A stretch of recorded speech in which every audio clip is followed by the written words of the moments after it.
Do you think that climate change has already affected landscape architecture, and how do you think it will affect it in the future? Well, don't classify me as a climate change skeptic, because I believe the evidence of the thermometer as much as anybody else does. And if the thermometer says our climate's changing, I believe it. And the doubt I have is to what extent that climate change results from nature, and to what extent it results from humans.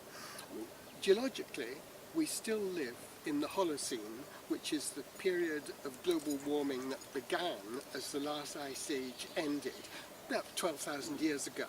And at that time, the sea level was, in Scotland, was 100 metres lower than it is now.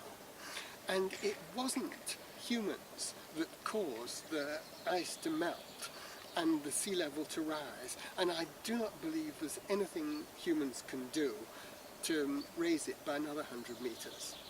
However, the concern about climate change and global warming, it's an aspect of the environmentalism which we spoke about earlier. And I think it's terribly important for landscape architects to do everything they can to respond to the environmental movement. I'm a terrific enthusiast for cycling and sandals and green design generally. And that's where I'd like to see landscape architecture go.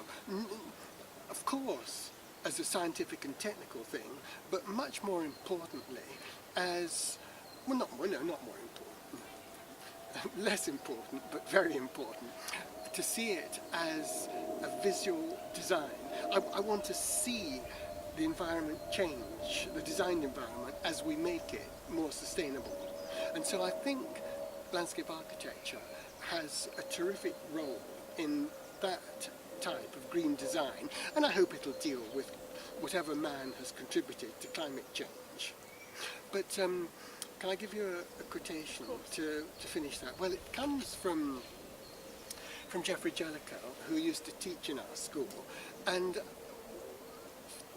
he published a book before I became involved at the school, The Landscape of Man, in 1975, which has on the dust jacket this wonderful proclamation.